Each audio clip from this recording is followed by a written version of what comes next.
This is the heartbeat of human services, a peek into the inspiring stories of our community and all things DHS. Join us. Hi there, everybody. My name's Jana Slagle, and I'm your host on the Heartbeat of Human Services. And May is Foster Care Awareness Month. So today, our guests, I have 4 guests, which is the first time we've ever had 4 all at the same time. It's super exciting. So today we have Renee and Brad, county foster parents. Say hey, you guys. Hey. How are you? And then we also have Kristy and her daughter, Tristan. Hey, everybody. Hi. So glad to have you. So you're all foster parents. Tristan is not, but she's with you helping out, I'm sure. And we'll talk more about that. But you guys are foster parents, right? Yes. You're county foster parents. So I'm going to start with you, Kristy. How long have you been a foster parent? Almost 8 years. I was LA County before I was Kern County. Oh, wow. Okay. So you moved here I was living here. and you were still doing LA County. And Okay. my husband had a family member through his stepmom that was LA County. And we kind of, Oh, you took that child in. we Okay. had been talking about foster care, but we weren't still sure yet. We still had kids in school. Mm-hmm. And then we took her in and we had her for almost a year. Okay. And so how old was she? She was about 3 months old. Okay.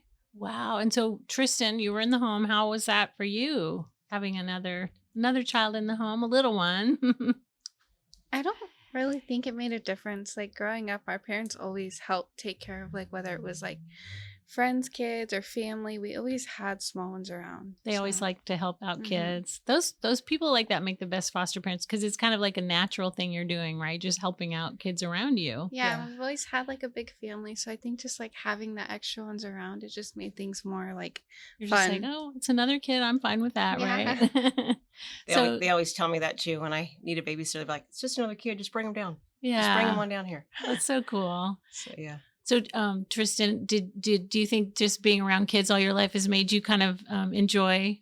Do you like taking care of kids? Is that part of your world too? I think it's a part of my heart. I don't Yeah. know what else I would do, not being so involved with the kids. I think I hear that a lot. That's one thing people say right away. I think I have that nurturing instinct to help. I Mm. feel like I'm hands-on right away, and a lot of times it's nonchalant. I don't realize that's what I'm doing. Yeah, I it's just just kind of part of jump in you. and do it. And I love that. Well, even when we walked into the lobby before we came upstairs to do the podcast, you guys were looking at the children and talking to the children. All of you were aware and connecting. So that showed a lot right there. So, and Brad and Renee, you guys have not been fostering very long, right?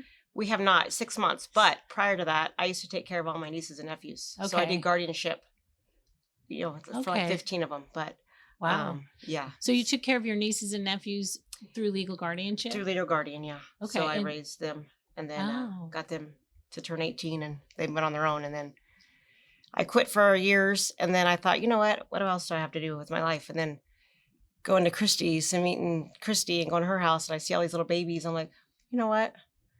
I want to do, wanna I do play this around. I go, too. can I take this baby? She goes, no, get your own. I go, okay, don't tell me that. So then she goes, I'll teach you, I'll show you how to play and stuff and let's do it. And I said, okay, let's do it.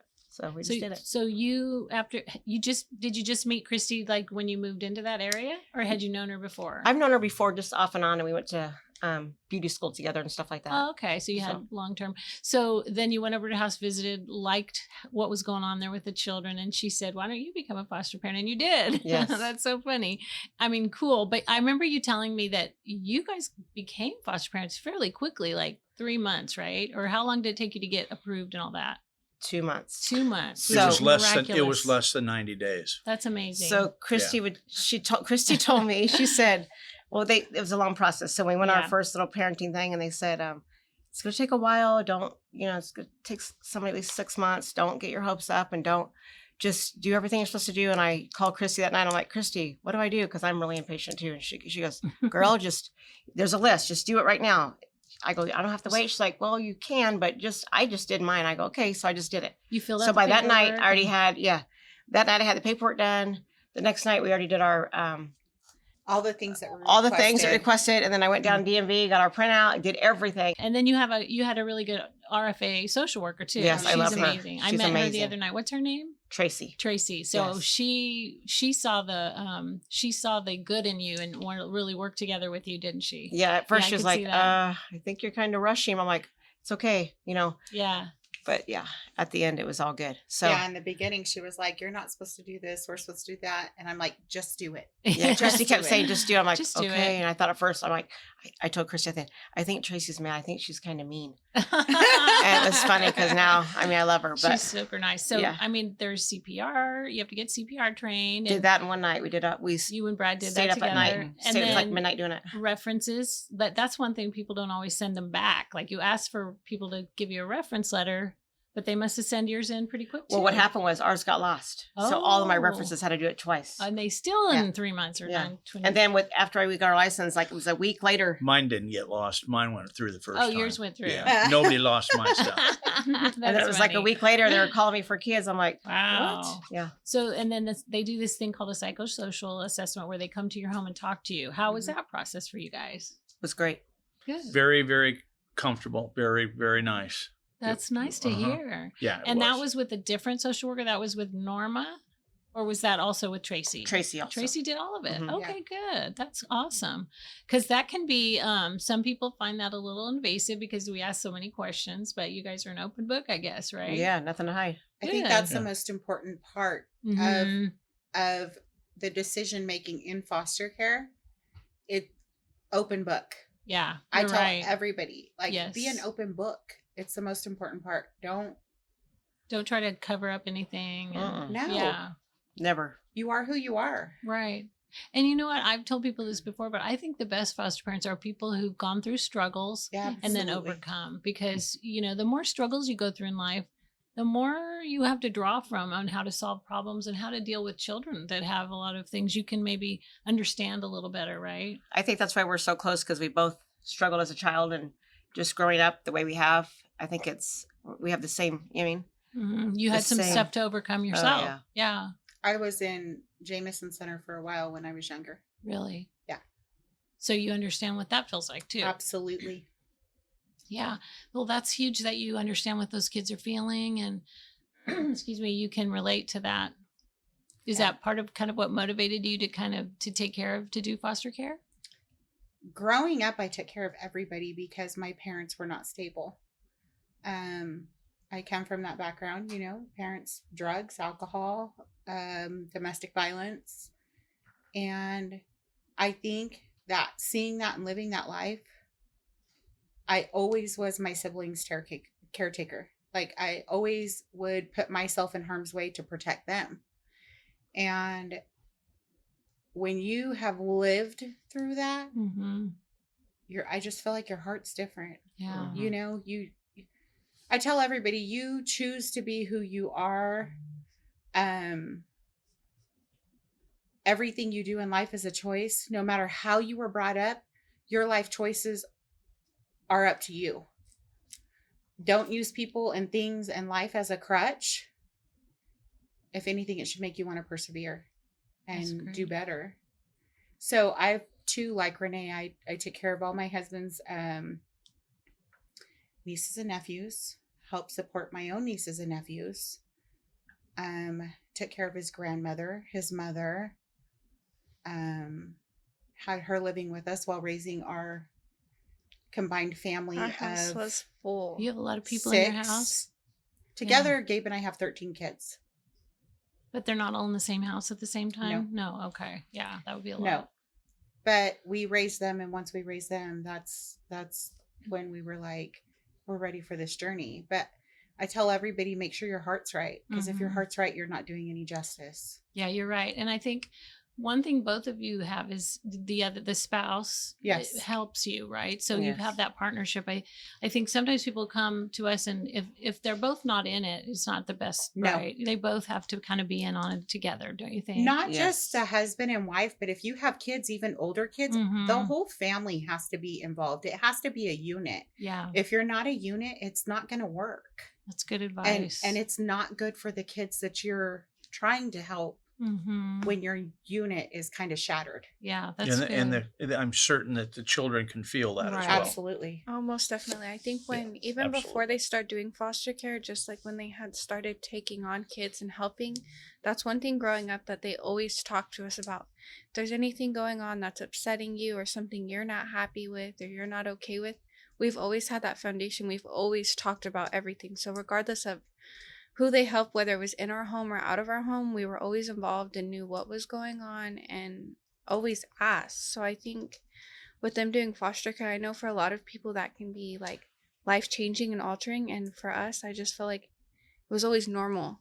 And I know that it's not normal, that people's heart aren't always open to that. Right. And I think that's why, like with them even being friends, like we've all became family. Like we've run our whole entire, your guys' household and ours as a unit.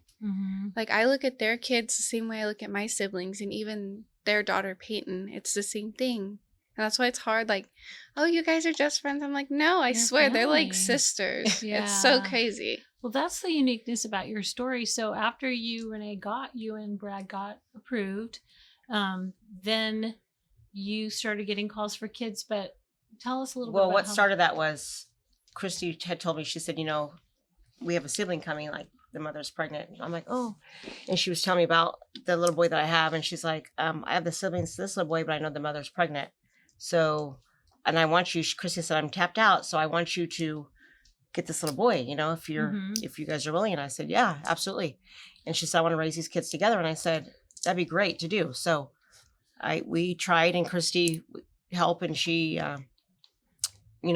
did her magic and made it happen. Yeah, put up a fight, and we got the little boy that we have, and we've had him since he was 3 weeks old, I think. Yeah, 3 weeks old. So Kristy has 2 siblings or just one? I have my son is 3 and my daughter is 1. So my daughter turned 1 2.5 weeks after he was born. Okay. And they're biological brother and sister. Absolutely. Yes. And then the mom of those 2 had another one. Right. Yes. And then you were full. So that's when you were hoping Renee could also, because she lives near you, right? You live down the street from each other. And so Same you were street. Same street. side of the street. Same side of the street. So Same you were house. hoping that those kids could see each other more often because you live so close. That was your Yes. thinking, right? Yes. My thinking is like, we're friends and we're also close. Like my husband and I love Brad and Renee. Awesome. We love their Okay. daughter, their family, like their Mhm. family.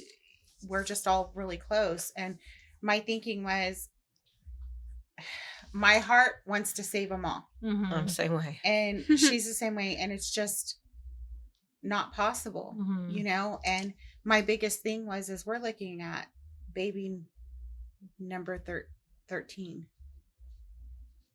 Of the same mama. And when you're looking at it like that, they're the youngest, Okay. the absolute youngest. Yeah. Is like, what can we do to give them hope and persevere in life, knowing that they're growing up together? So it's hard enough when they're being brought up in foster care is such a struggle as they learn through life, and they're, that they were adopted. Some kids it is, and some kids it may not be. Right. You just don't know. And so my thing is, what can we do to make their lives easier, make their lives happier, knowing that they got to grow up with each other, Yeah. That's love wonderful. each other, celebrate birthdays, celebrate holidays. Like, I feel like that's so important. Yeah, for sure. It is huge. I'm your co-host, Allison Vota, and I'm interrupting today's podcast to highlight some of the jobs available at Kern DHS. Currently, we have the following openings: Social Service Worker, 4 and 5, East Kern; Administrative Coordinator; Extra Help Admin Coordinator; Extra Help Group Counselor; and Extra Help Office Services Assistant, and many more. To apply, head to kerncounty.com under the Careers tab. And now back to the podcast. One thing that makes this whole situation unique too is that we teach all of the kids love is what makes a family.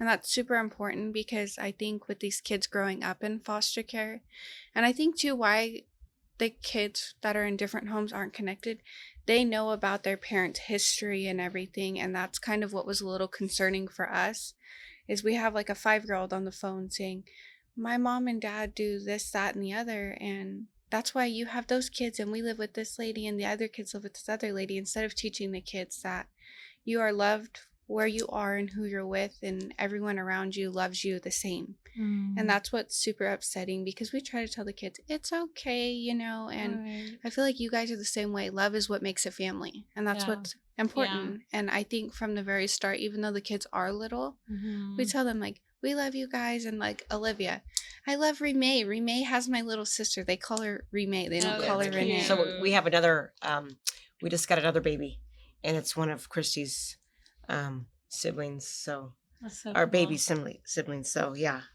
Every day she calls me or FaceTimes me. Where's my baby sister? I go, she's right here. So Your baby sister's right here. Remay's Remay. maybe easier to say than Renee. Yeah. So we walked down. We got a stroller. We walked down there the other night, and Aw. she was already in got to bed. see But her. yeah, no, she was already in bed. Oh, she's already in bed. But I'm sure she was mad to hear that. But yeah, But she knows her sister. She asks every day to see her baby sister. Oh, that's so sweet. So Not important. just every day, all day, every day. It's a good thing you're telling the close truth. by, right? Uh-huh. It's amazing. or she'll Yeah. come in with new pacifiers or new, because Kristy's a buyer, or Oh, both yeah. shoppers. But yeah, Chris will come with new bottles, new this or that, so that Yeah. she'll just walk right at my house and here's pacifiers for my sister. Mhm. So it's And it's cute. important as caretakers, like, to connect with other caretakers. Yes. Like, I'm a huge, and Renee is too, Brad, Renee, we're big givers. And so we take such good care of our kids' stuff that we like to pass it on to other people, other foster home or Jameson or caretakers or the kids. Like, Bakersfield Angels is another one. Like, Mhm. we're huge about sharing. sharing, That's great. and it's important. It is important. Do you guys find that what are some other resources or ways that foster parents or that you found to support each other as foster parents? Are you in a support group or any of that kind of thing? Or how do you connect with other foster parents? It's more so, I think, for you guys, word of mouth. Like, that's why even at the resource family dinner, when we were sitting there talking, I said it's important for foster parents to really take the initiative to connect with others. To like get each other's Absolutely. phone number, Yeah, or email, or even, Facebook, like, or- not just small talk, like, hey, I'm going Mhm. through this, I don't know what to do, or hey, I want to do this, I want to do that, and maybe feeling a little bit more comfortable with branching out, because they're not related, and now, like, we're all like family. I It'd be call weird Kristy if for they everything. weren't. Thank God That's so she's been through it good. and been there. I'm like, okay, baby didn't go to the bathroom right, or baby's this, or baby's that. She's like, calm down, it's okay. Like, I don't know, Yeah. I just panic about things. I'm like, Kristy, what can I do here? What can I do there? And she's always there to help me. And then Kristy, what do you do when you need support? Do you She you just She goes in calls the room me. and She cries. calls Brad. Yeah. Okay, that's good. You know what? When I need support, which I'm learning because I normally don't ask for it.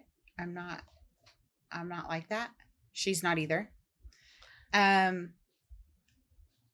I just pick up my big girl pants and keep on trucking. My daughter, my family is my biggest support, and they're right there with them. Mhm. And We kind of all support each other. like Renee said, she didn't trust me with her kids. You know, it's really Shelly says, you already have, I'm like, really only have a couple. Just bring a couple down here. it's Right. difficult because nobody ever babysat my kids growing up because of my upbringing. You didn't I trust don't very trust many people. people. Yeah. And my number one job is to protect my kids. Mhm. So I would never forgive myself if anything ever happened to them Yeah. outside of. Right. I got to get babysit one it. time, I think. And then the whole time, are they okay? I'm like, yeah, they're okay. She's like you. Are She's they the same way. She goes to the market, gone 5 minutes. Babe, yeah. How's the kids? Well, Babe, they're okay. They're fine. They're fine. They're fine. Yeah. That's Yeah. Now, and Tristan, is it okay if I ask how old you are? I'm 23. Okay. So, because you're very aware and you communicate well, do you help a lot? I'm sure you're a big support to your mom, even though she doesn't ask, you see the needs and you just kind The of best probably daughter jump ever. right in. I could see that. Let me tell you, I don't know. I hear that I'm all sorry. the time. I don't tell, like, parents have no idea how much love you feed into your children is the love that they show back to their parents and to the rest of the world. Mm-hmm. But we were in Stanford for almost 3 weeks with one of our babies. And my husband, we were making plans he was going to come back. I was going to stay by myself. Very scary situation.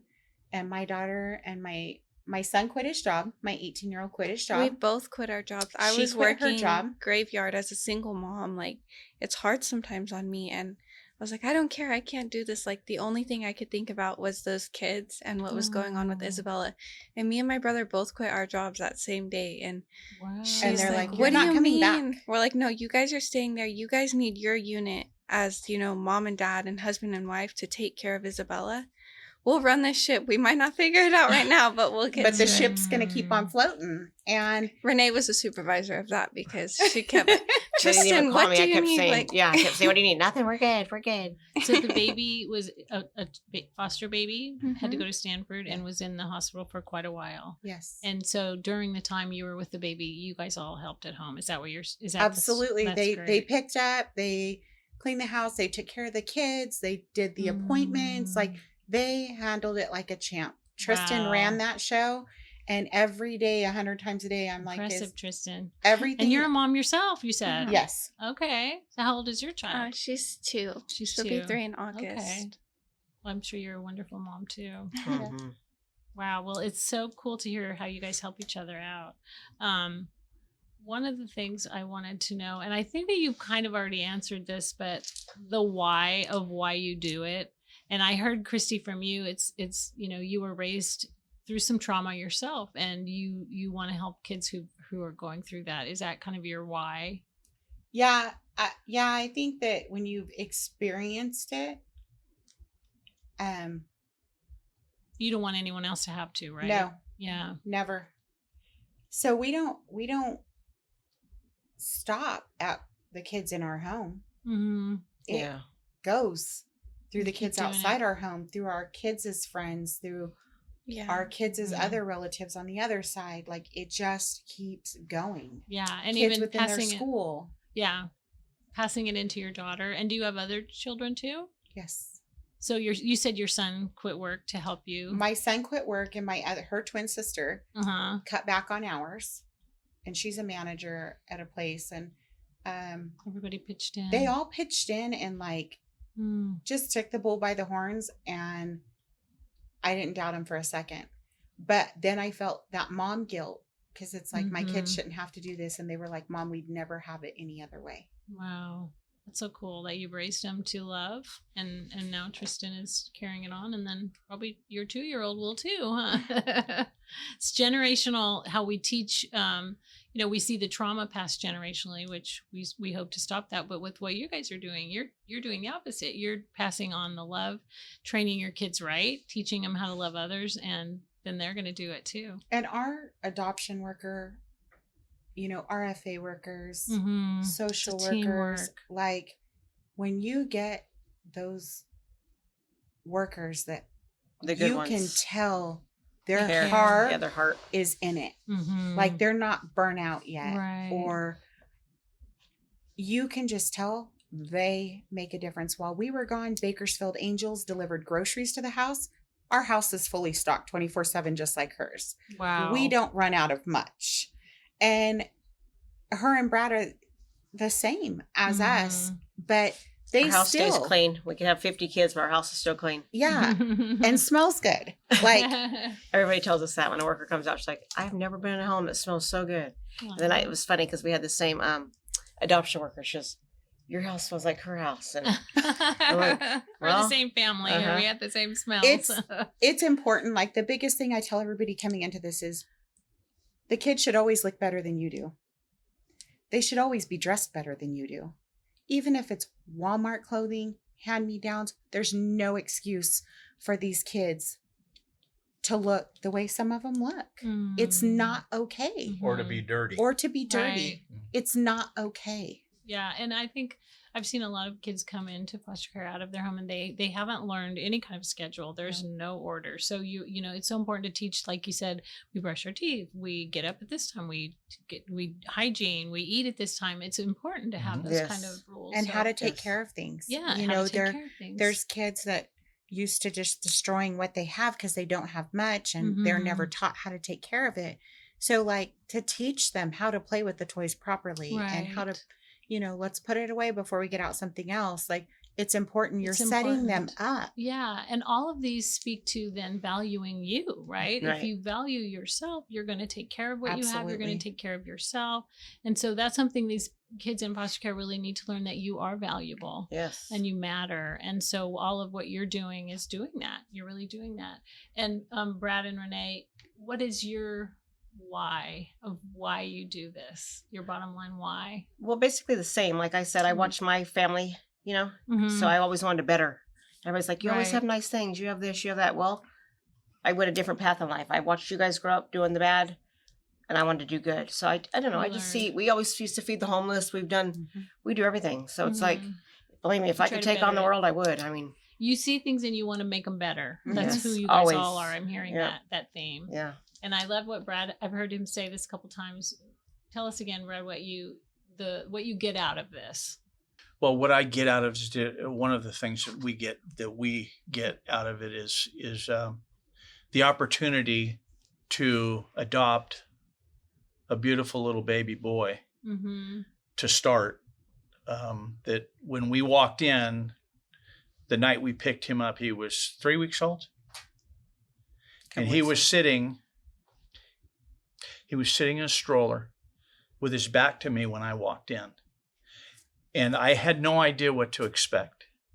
I walked through the crowd, walked around, and I got down and looked at this little angel. And I thought to myself, what human being would ever leave this child in the hospital and go home? And that started my commitment that night. Renee and I have wanted to adopt because Renee can't have kids anymore. And I'm an old geezer, so, you know, I'm not certain I can either. So we spoke about adopting for quite some time, and it gave us the opportunity to do that. I am not the magician in this thing. These ladies are. These guys are the guys that create incredible things. And all I do is try to, and Gabe the same, and her daughter.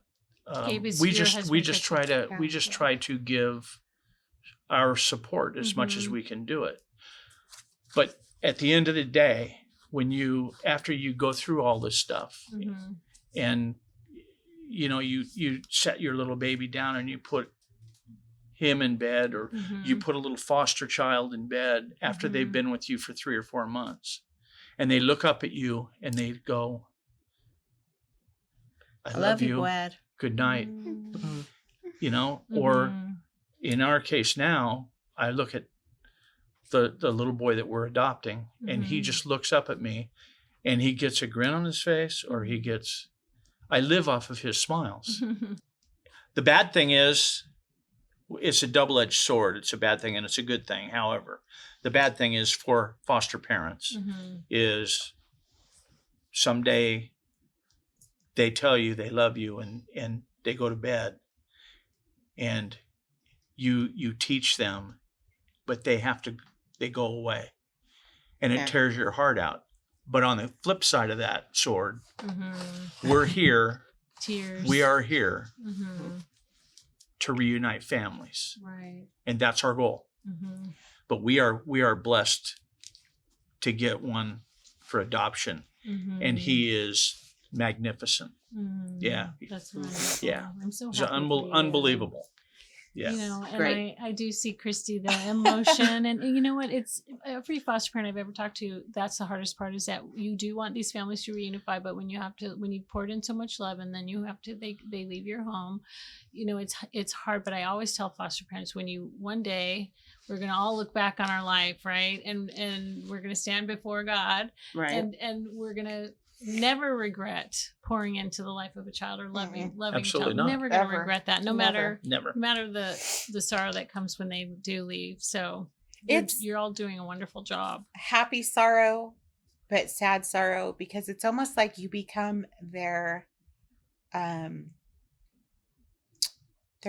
you're their protector. Right. It's That's like a right. security guard, you know. Mhm. You're there to protect them at all odds. Right. So when they When leave, they leave, you feel like you can't be there to protect. yeah, you can't. It's a like you said, Yeah. it's a double-edged, you know, Yeah. sword. It's really tough. When they leave and you've got them to the point where they are now, Mm-hmm. not wearing diapers. And then you Right. see them 3 or 4 weeks later, and the next person or the family member has let them regress because you work hard to- because of hard. laziness or whatever the case may be, because it's easier. Mm-hmm. It's saddening. Yeah. Yeah. I can imagine. Because you get them on a good schedule and on a good Right. road, Mhm. and they want that. Right. Absolutely. They truly want They that. need it. We want that. But for I them. think if you look at the whole picture, even though you instill this love and time and effort into these kids and they leave, that doesn't leave that child. They'll carry Right. that for the They rest of their will. life. You know, learning that structure, they'll Mhm. keep that in their mind and their heart, and that love that they receive to carry that through the rest of their life. Yeah. They'll either go looking for that or have learned. I think that's why what I've learned, you pour that love into others. You know, your children are a reflection of you. The things you Mhm. do for these kids are a reflection of how the rest of their life will run, regardless of if it's hard or it's bad or they go through traumatic things. Mhm. Same thing. That's why we say it's so important for kids to be in school and get an education, because even at home, if they have something going on, those teachers, those aides, those mentors in that school teach those children what they need to get through life. Right. And the And- same with foster parents. You're Yeah. right. That will never leave them. What you taught them, maybe the love that you showed, what they saw in your eye when you put them to bed, that the love, that will not leave. So you're all doing an amazing job. And I just want to thank you for what you do each and every day.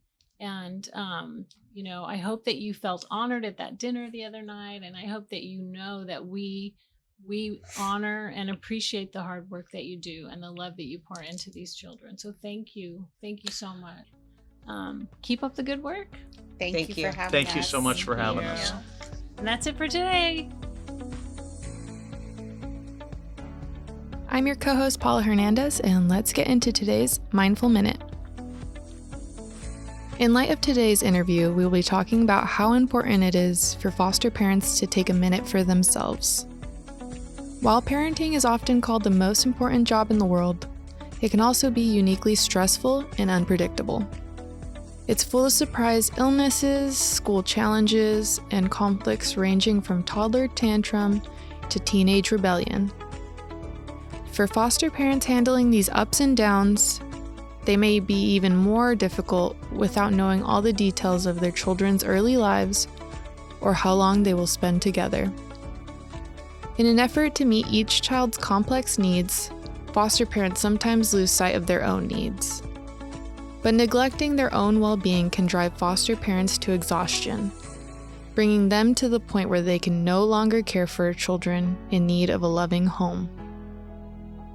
For more information about support for foster parents in Kern County, you can go to Bakersfield College's website and search for kinship at www.bakersfieldcollege.edu/FKCE.